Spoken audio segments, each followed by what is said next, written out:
ओम शांति। 12 अगस्त 2020 बाबा के महावाक्य। मीठे बच्चे, तुम आसुरी मत पर चलने से दर बदर हो गए। अब ईश्वरीय मत पर चलो तो सुखधाम चले जाएंगे। प्रश्न: बच्चों को बाप से कौन सी उम्मीद रखनी है, कौन सी नहीं? उत्तर: बाप से यही उम्मीद रखनी है कि हम बाप द्वारा पवित्र बन अपने घर और घाट राजधानी में जाए। बाबा कहते हैं, बच्चे, मेरे में यह उम्मीद नहीं रखो कि फलाना बीमार है, आशीर्वाद मिले। यहाँ कृपा व आशीर्वाद की बात ही नहीं है। मैं तो आया हूँ तुम बच्चों को पतित से पावन बनाने। अब मैं तुमको ऐसे कर्म सिखलाता हूँ जो विकर्म न बने। गीत: आज नहीं तो कल बिखरेंगे यह बादल। ओम शांति। रूहानी बच्चों ने गीत सुना। बच्चे जानते हैं अब घर चलना है। बाप आए हैं लेने के लिए। यह याद भी तब रहेगी जब आत्म अभिमानी होंगे। देह अभिमान में होंगे तो याद भी नहीं रहेगी। बच्चे जानते हैं बाबा मुसाफिर होकर आया है। तुम भी मुसाफिर होकर आए थे। अब अपने घर को भूल गए हो। फिर बाप ने घर याद दिलाया है और रोज रोज समझाते हैं। जब तक सतो प्रधान नहीं बने हो तो चल नहीं सकेंगे। बच्चे समझते हैं बाबा तो ठीक कहते हैं। बाप भी बच्चों को जो श्रीमत देते हैं तो सपूत बच्चे उस पर चल पड़ते हैं। इस समय और तो कोई ऐसा बाप नहीं जो अच्छी मत देवे, इसलिए दर बदर हो पड़े हैं।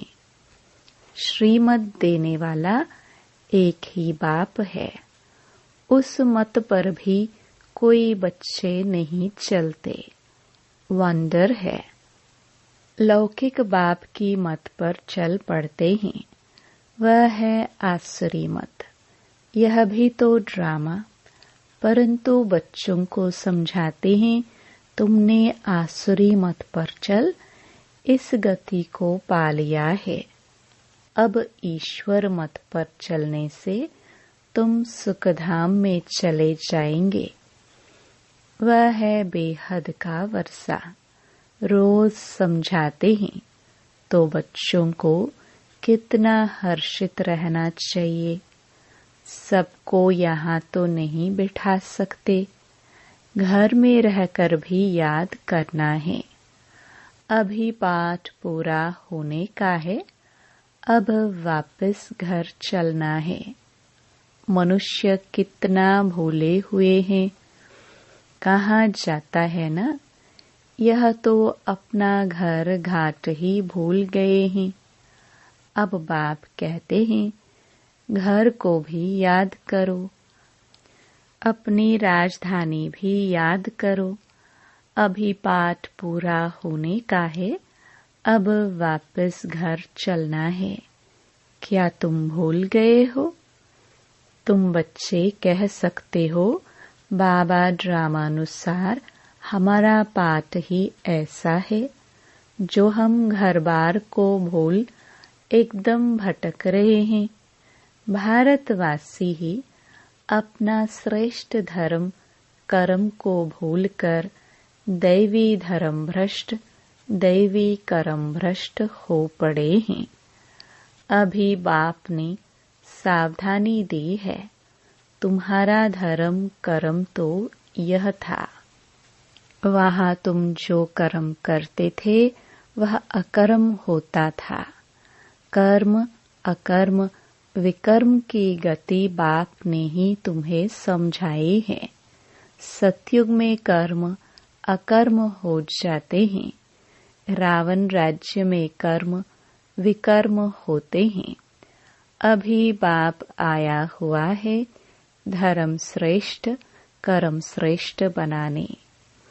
तो अब श्रीमत पर कर्म श्रेष्ठ करना चाहिए। कोई भ्रष्ट कर्म करके किसको दुख नहीं देना चाहिए। ईश्वरीय बच्चों का यह काम नहीं है। जो डायरेक्शन मिलते हैं उस पर चलना है। दैवी गुण धारण करने हैं। भोजन भी शुद्ध लेना है। अगर लाचारी नहीं मिलता तो राय पूछो।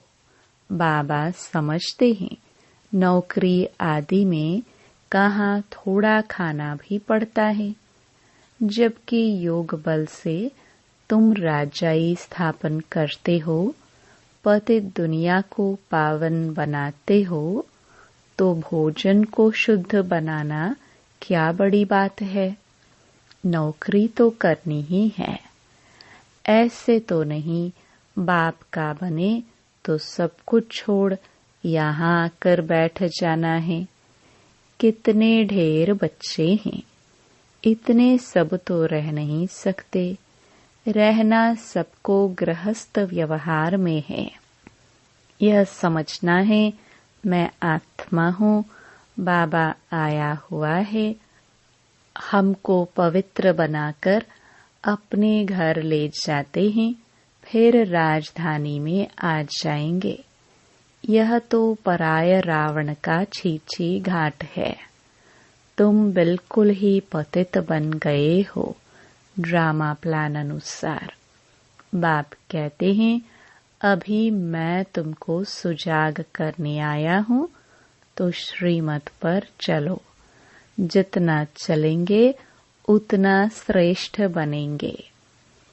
अभी तुम समझते हो हम बाप को जो बाप स्वर्ग का मालिक बनाते हैं उनको भूल गए हैं। अब बाबा सुधारने आए हैं तो अच्छी रीति सुधरना चाहिए ना। खुशी में आना चाहिए।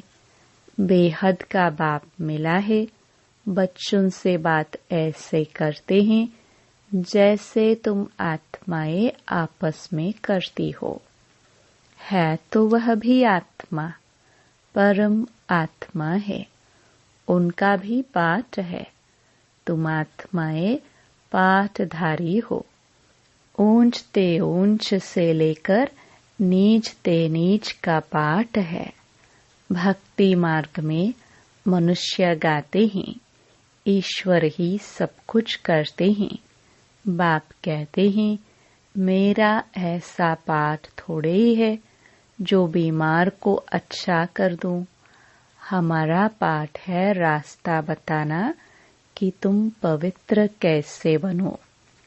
पवित्र बनने से ही तुम घर में भी जा सकेंगे, राजधानी में भी जा सकेंगे। और कोई उम्मीद मत रखो फलाना बीमार है आशीर्वाद मिले। नहीं, आशीर्वाद कृपा आदि की बात मेरे पास कुछ भी नहीं। उसके लिए साधु संतों आदि के पास जाओ। तुम हमको बुलाते ही हो कि हे पतित पावन आओ, आकर हमको पावन बनाओ, पावन दुनिया में ले चलो। तो बाप पूछते हैं मैं तुमको विषय सागर से निकाल पार ले जाता हूँ, फिर तुम विषय सागर में क्यों फंस जाते हो। भक्ति मार्ग में तुम्हारा यह हाल हुआ है। ज्ञान भक्ति तुम्हारे लिए है। सन्यासी लोग भी कहते हैं ज्ञान भक्ति और वैराग्य, परंतु उनका अर्थ वह नहीं समझते। अब तुम्हारी बुद्धि में है ज्ञान, भक्ति, बाद में वैराग्य। तो बेहद का वैराग्य सिखलाने वाला चाहिए। बाप ने समझाया था यह कब्रिस्तान है, इनके बाद परस्तान बनना है। वहाँ हर कर्म अकर्म होता है। अभी बाबा तुमको ऐसे कर्म सिखलाते हैं जो कोई भी विकर्म न बने, किसी को भी दुख न दो। पतित का अन्न मत खाओ, विकार में मत जाओ। अबलाओं पर अत्याचार ही इस पर होते हैं। देखते रहते हो माया के विघ्न कैसे पड़ते हैं। यह है सब गुप्त। कहते हैं देवताओं और असुरों की युद्ध लगी, फिर कहते हैं पांडव और कौरवों की युद्ध लगी। अब लड़ाई तो एक ही है। बाप समझाते हैं मैं तुमको राजयोग सिखला रहा हूँ भविष्य 21 जन्मों के लिए। यह मृत्यु लोक है। मनुष्य सत्यनारायण की कथा सुनते आए हैं, फायदा कुछ नहीं। अभी तुम सच्ची गीता सुनाते हो, रामायण भी तुम सच्ची सुनाते हो। एक राम सीता की बात नहीं थी। इस समय तो सारी दुनिया लंका है, चारों ओर पानी है ना। यह है बेहद की लंका, जिसमें रावण का राज्य है। एक बाप है ब्राइड ग्रूम, बाकी सब है ब्राइड्स। तुमको अब रावण राज्य से बाप छुड़ाते हैं। यह है शोक वाटिका। सत्युग को कहा जाता है अशोक वाटिका। वहाँ कोई शोक होता नहीं। इस समय तो शोक ही शोक है, अशोक एक भी नहीं रहता। नाम तो रख देते हैं अशोका होटल। बाप कहते हैं सारी दुनिया इस समय बेहद की होटल ही समझो। शोक की होटल है। खान पान मनुष्यों का जानवरों मिसल है। तुमको देखो बाप कहाँ ले जाते हैं। सच्ची सच्ची अशोक वाटिका है। सतयुग में हद और बेहद का कॉन्ट्रास्ट बाप ही बतलाते हैं। तुम बच्चों को बहुत खुशी रहनी चाहिए। जानते हो बाबा हमको पढ़ाते हैं। हमारा भी वही धंधा है, सबको रास्ता बताना, अंधों की लाठी बनना। चित्र भी तुम्हारे पास है। जैसे स्कूल में चित्रों पर समझाते हैं यह फलाना देश है, तुम तो फिर समझाते हो तुम आत्मा हो, शरीर नहीं हो।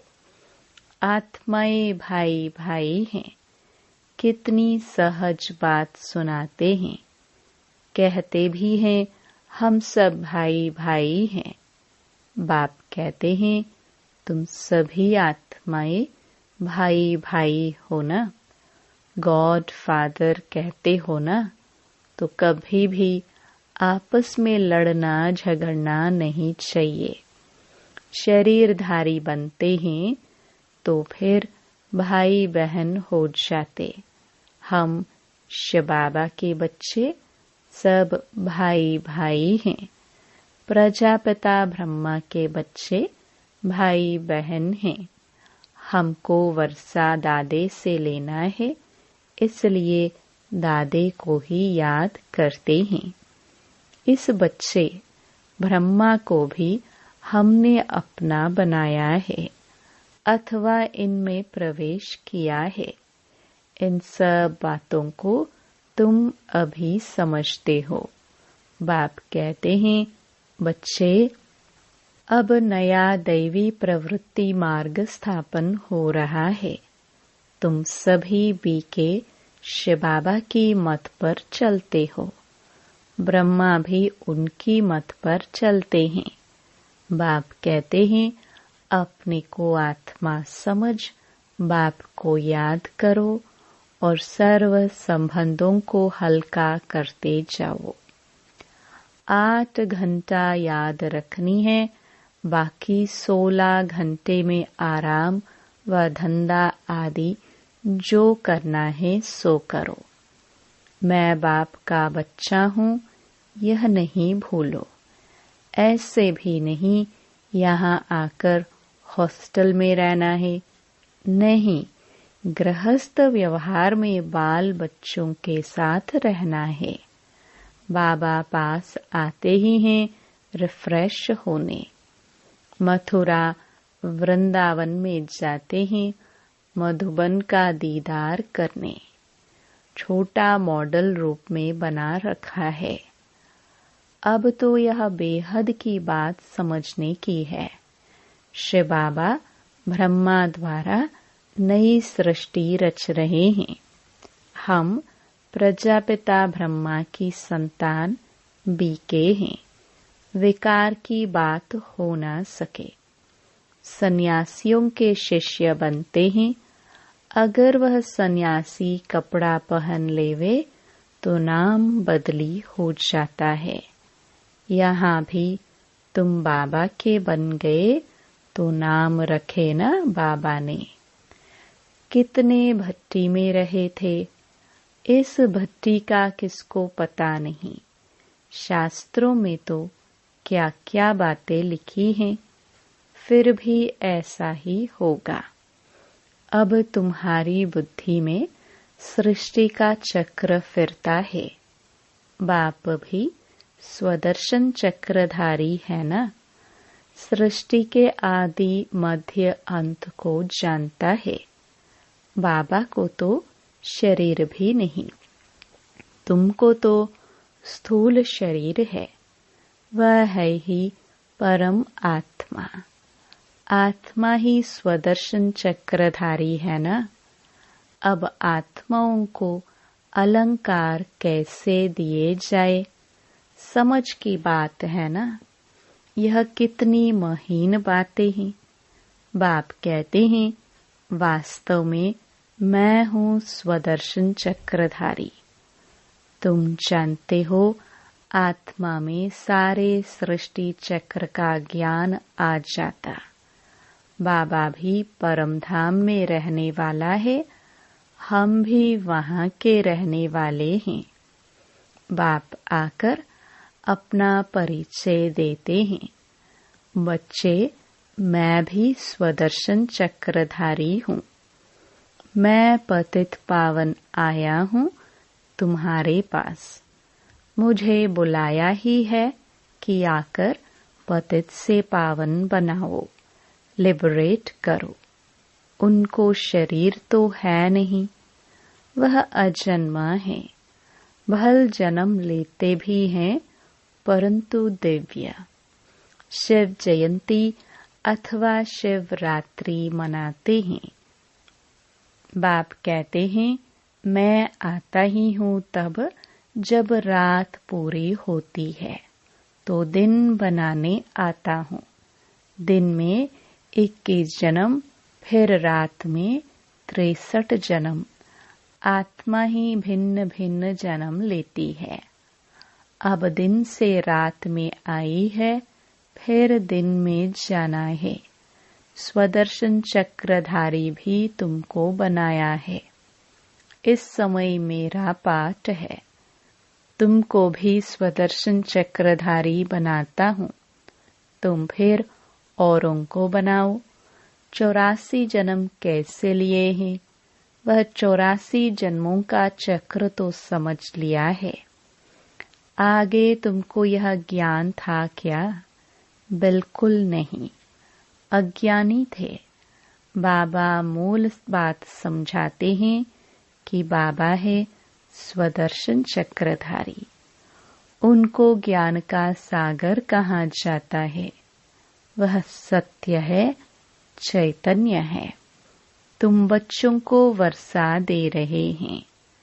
बाबा बच्चों को समझाते हैं, आपस में लड़ो झगड़ो मत, लून पानी मत बनो, सदैव हर्षित रहना है और सबको बाप का परिचय देना है।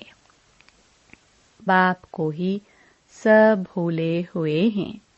अब बाप कहते हैं, मामेकम याद करो।